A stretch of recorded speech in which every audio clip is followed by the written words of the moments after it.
tonight. And we're wide open here, got the doors and the windows open, so we're going to hear some outside noise, probably. Tonight we're going to talk about Andrew Tate, a self-fulfilling prophecy. And what do I mean by that? Andrew's been speaking, or Tate, I like to call him Tate better than Andrew, sounds more fitting, about what's going to happen to him. He talked about first they'll try to silence him, which they did. Then they'll jail him, which they did. And when that doesn't work, then they'll try to delete him, which they haven't done, and I hope doesn't happen. But if you look at what's going on, he speaks about what is going to happen in a way that he believes, and I believe him also. But yet, if you watch his actions are actually in the direction of making what he's speaking about come to happen. And we all really are self-fulfilling prophecies by what we speak and by the actions we take. But from the fullness of the heart, the mouth speaks. Now, in this case, it's an old expression, thousands of years old. The heart, what they're talking about, is the subconscious mind. From the very depths within you, you speak about, or you bring about, what you speak about. What you speak about, you bring about. Because what you're speaking about consistently, that dominates your conversations, comes from your inner power, actually from your subconscious mind. And he speaks a lot about that, about what's going to happen if he continues on. I wasn't sure what was going to happen when he got out of jail, if he got out, if he was going to continue or if he was going to stay quiet. But as a lot of you men know, he's speaking out again. And I'm glad he's speaking out, but I certainly don't want anything to happen to him. But if that is his mission and his purpose in life, he really has no choice. And then you say, yeah, he doesn't have to do that. No, we all have a mission and a purpose. And to some degree, you could say you have a choice if you want to cower back and live a life that is unfulfilled. Better to live a victorious, short life than to live a long life full of regrets. Unlike the Romans, death before dishonor. So, and apparently he believes the same thing because he's willing to put his life on the line for what he believes in. And if he were not speaking, I really believe in his heart, he would feel dishonored. He would not be able to feel the fulfillment that he feels from doing what he believes is the right thing to do. Each of us have a moral compass. Now, whether we listen to that or not, that's another story. Each of us have a dream within them, a vision within us. And we need to follow that vision. And until we do, until we take action on that vision, that purpose that lies within all of us, we will never feel the fulfillment that a man can feel. You'll never get it from a woman, from money, from lands, from cars, anything like that. But now you may say, well, Tate's got all that money, he's got all those cars and women. That's not what he gets fulfillment from. And you probably think, well, I'd be getting fulfillment from that. No, you wouldn't. That's pretty short-lived, temporary gratification. I've been with a lot of beautiful girls, at least they were beautiful to me. Only one late night, how do I say, large and lovely girl. And she wasn't too large. And actually, she wouldn't be with me for some reason. I tried all night, man, but I just couldn't get her to. Anyway, that's a whole nother video. She was like what you guys would call thick. Now, I was always into the thinner women. But back to the original story. So Tate has these things, but these are actually reflections or results of him doing what he's supposed to do. He doesn't go out there chasing women all day and trying to get cars and trying to do this and trying to do that. He has a bigger purpose than that, a bigger mission, a bigger vision than that, and all of these things are a result of him following that vision, pursuing that vision, and that's where his fulfillment comes from. It doesn't come from those things. Sure, he gets pleasure from those things. We all would get pleasure from that, and pleasure has a place in life. But if you seek pleasure, actually there's another old saying that I read, he who seeks pleasure suffers want. Now there's nothing wrong with having an ice cream cone once in a while, but if you're having 2 or 3 a day, and some of these taking the trash can back to the house. So, as I said, it's going to be a little background noise here. So, if you're having 2 or 3 ice creams a day, you're going to have negative results in, negative results physically. Okay, if you're having sex 3 or 4 times a day, that's going to drain you, and you're not going to be at optimal operating capacity as you would if you weren't doing that all the time. Nothing wrong with having sex, nothing wrong with having it 3 or 4 times a day, but everything in moderation. And 3 or 4 times a day is not what you would consider moderation. So think about what Tate's doing. He's speaking out now. I watched this. I watched some of the BBC interview, and I also watched this. So I'm going to play a little bit of this and make some comments on it. Well, I thought I was. I won't be able to show it to you because I am upstairs here in my office, and we are not doing the show in the podcast room. So here we go. He's starting out. He's going to talk about the interview, and I'm sure you'll be able to hear him fine. He's smoking a cigar. Some of you in the interest of saving absolutely everybody's time, I feel like doing a generalized statement to all legacy media inside of the Matrix. And I'm doing it to save their time and mine, as well as protect the minds of the masculine youth for the future. I want to make it very clear. Now, what's his vision? One of his visions is to help men, the masculine youth of the future. Now, he believes, that the Matrix doesn't want him to do that, what he calls the Matrix. Doesn't want him to do that. I'd say there's a really good chance he's correct on that because masculine men are dangerous. They really are. They're dangerous. When you stop to think about it, what does it say in the States? We the people, for the people? The people actually are supposed to be the ones that govern the nation. And the politicians are supposed to be representations of the people. But if all the people stood up and united together, they could overthrow the government. They could run the country themselves.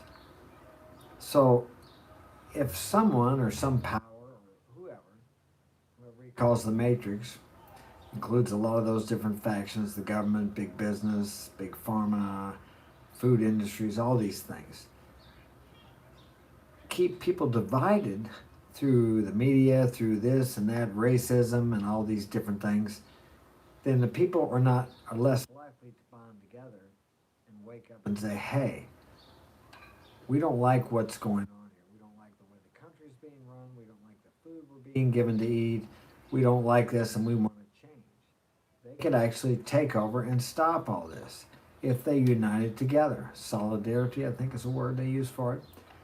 But if they can keep people divided, I mean, they talk about racism. I grew up in the 60s, and I'll guarantee you things are 100% better now than they were then. I know from experience. I've lived both times. But yet the media would have you think that now is terrible. I mean, it's just awful out there. Things are worse than ever. No, things are better than ever and getting better every day. But the media, the news, they do not focus on the good aspects, the things that are going on. They focus on the negative, they magnify the negative, and they keep us divided over silly, ridiculous little things. Like the way certain people want to live, their sex lives. I could care less about that. If they want to live that way, that's fine. Live and let live. But they would have you think that there was millions of these people trying to force you to think and be and agree with the way they think and believe. When in reality, there's only a small percentage of people that are, how would I say, that are into things that are, I don't want to say not normal, but different from what normal people do. And but somebody told me once, normal is just a setting on a dryer. And I have to agree with that. But what I'm talking about is some of the things that you see on social media that kind of get you fired up. Those things are there purposely to keep people separated, to keep people from being united, I believe. And he talks about that. So let's continue here. Clear that the legacy media, which I enjoyed the company of today, have made a massive mistake and missed a chance to do some genuinely interesting journalism. After being unfairly incarcerated in a Romanian dungeon, I thought that even the BBC in its absolute arrogance and hubris, would be smart enough to come to me after 6 months being the... But even the BBC, they tried to hack him, they tried to cut him down, they tried to make him look bad. I couldn't believe the reporting job they did either. They were talking to him about chopping a girl up with a machete, and I thought, the BBC reporter even took that out of context and tried to use it. I can't believe she didn't take the time to watch the full content before she tried to use it to to slander his name to make him look bad. So really, that just reinforces his views on the Matrix is out to get him. I mean, he does a lot of good. He helps a lot of people. Look in the comment sections on his videos and his short clips and stuff. Most of the people are grateful for what he's done. Many people talk about how they thought about deleting themselves, but yet they started doing what he suggested. So why is the big stink about what he does and what he says? He's the kind of guy, everybody says he's a woman hater, right? He's the kind of guy, if he were walking down the street and there was a woman walking down the street and somebody attacked her, he would stand up for the woman, unless she was mouthing off and brought it on herself. And I'm the same way. But then I've been called sexist and racist. Well, not racist, sexist, and what's the other word they use? What's that one? I forgot. What is the word? What is the word? Sexist and, I'll think of it in a little while. But I've been called the same thing for some of my views.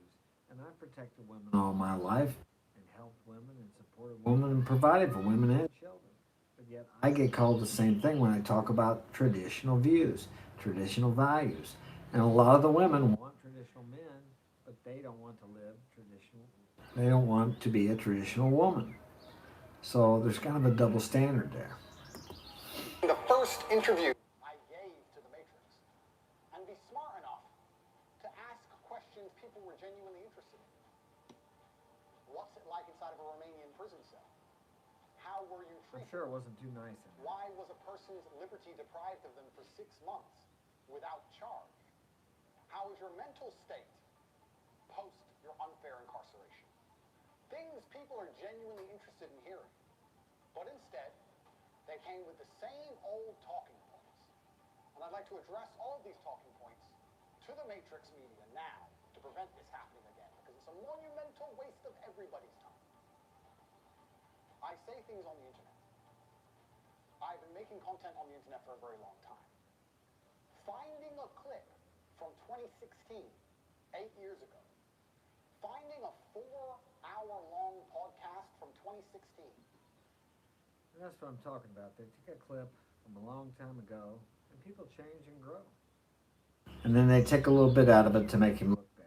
You would think that the BBC would have more, how would I say, would be more responsible in that. But as time has passed since I've been born, I've seen the media get more and more away from the truth and get more and more into sensationalism. Yeah, that's it.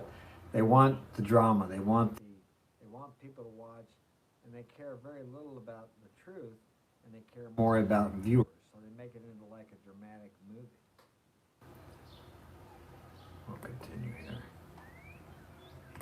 Doing is damaging the minds of young men. And I think I have a responsibility as one of the most influential men on the planet to protect the minds of young men and all of the men who look up to me.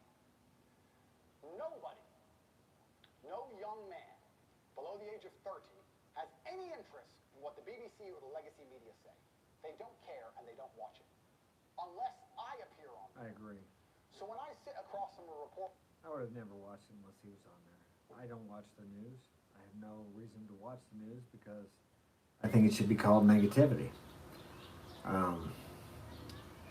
It's just not congruent with a positive lifestyle.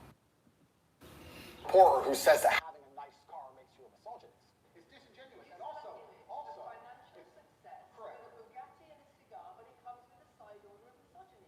how does having a Bugatti and a cigar come with misogyny? Because it's all mixed together in what you teach. I find that to be extremely dangerous rhetoric. I find that to be extremist rhetoric. And I think it's very dangerous for young men to think if they work hard for something in their lives, if they dedicate themselves and they're diligent and hardworking, and they try hard, be a bad person.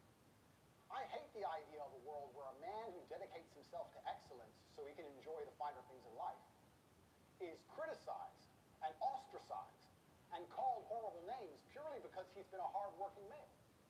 And I don't like young men hearing these extremist ideas. And they're only going to hear these extremist ideas if they watch the BBC, which is an extremist organization. And they're only going to watch the BBC if I talk to the BBC. So I feel like now that these people have proved themselves to be extremists and very damaging to the minds of young men, I have an obligation to not interact with them very much because I don't want them spreading their extremist propaganda. We have a men's mental health crisis. Young men are disenfranchised. The suicide rate amongst men is much higher than women, and everybody pretends to care. But when I come along and say, I am a man, I've been a man, I know how it feels to be a sad man and a happy man, and I found happiness through masculine achievement and strength, through working hard in the gym. It's almost like they don't want men to find happiness through achievement and working out and strength.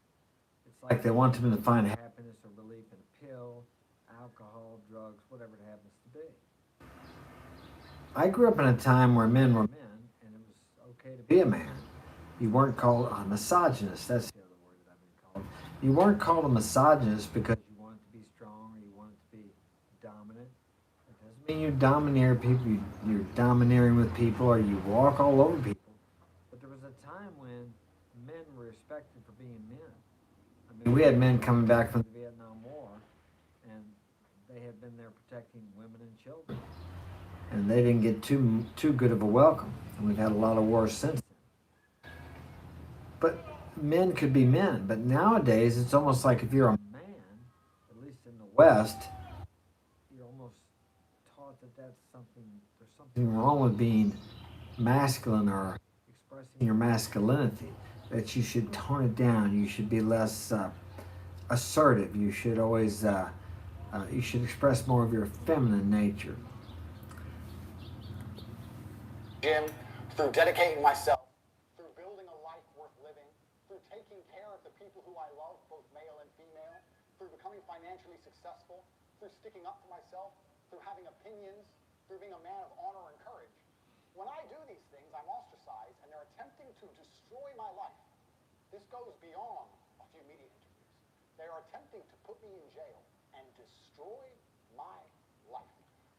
Now that coincides or is congruent with what I talked about, a self-fulfilling prophecy. Look what he's talking about. Now you could say he's talking about that because they're trying to destroy his life, because that's what's going on. But that's what's going on because he has predicted that, he has believed it, and he has taken action in that direction, which means speaking out against the matrix, as he calls it, against the higher authorities, which usually are the people with money, the people who actually run the world. That the presidents and the leaders, dictators, they don't run the world. The people with the money run the world. Of course, now maybe in Putin's case, he has a lot of money, so he may be running that. But that's the people who run the world, the big business, the corporations, I think there's one called BlackRock and some of these other corporations that they dictate what goes on. They dictate the moods of the general population. I have someone coming to my house here. Nobody ever comes here. Somebody's coming and knocking on my door. Maybe they're just going to leave a phone book. Let's hope so. But he's talking about what they're trying to do to him, but yet he continues to speak out, which I'm glad he does. But this is how we bring things about. What we speak about, what we think about, we bring about. So that's something to remember. These things are brought about by us speaking about them, thinking about them dominantly. In the same way you can use this principle, which he is using, which is probably going to bring about something that he doesn't want, but you can use that to bring about things you do want. I admire him for what he's doing. It takes a lot of courage. And hopefully his last prediction of being eliminated or deleted will not happen. It's possible it won't. I suppose he's very confident he's going to get out of jail because he's speaking out and his case is still pending. But he probably feels like he has to continue to speak out because that's what's inside of him. That's his vision. That's his purpose. And you have that inside of you too. So instead of thinking about what you don't want, speak about what you do want. Now, he doesn't want that, so he would be wiser not to speak about it. But he does speak about it. But everybody has to go their own way. We've had many. Now, if he is deleted, he will become a martyr, which he may be more powerful that way than he is now. I hope not. That's a possibility. We'll just have to wait and see what happens. But few people have the influence that he has on the young men in the world. And I think it's a positive influence. But I grew up in a different time when men were okay with being men, when men were admired for being men. Nobody wants a man nowadays, a masculine, dominant man, until the burglar comes in the house, until they need the police, until they need the fireman, until they need someone to save them from some terrible tragedy. Then it's okay to be a masculine, dominant, fearless man. And that's basically what he's doing. That's what he's teaching. And I commend him for that. So I'm going to stop there tonight. I haven't been doing very many long podcasts. I'm really busy with my other business, which is great. So it's kind of cut into my podcasting time. But probably this winter, well, we stay busy all the time. Business has gotten so much better. But I'm here tonight for a short time. I'm glad you guys joined me. Hit that like button and subscribe. Share this with a friend if you think it will be of value to them. And remember, you are a self-fulfilling prophecy. You bring about what you think about. You bring about what you talk about. Your speaking leads to actions. Your thinking leads to speaking, which leads to actions, and your actions bring things into your life. All right, take care. Have a great evening. See you next time.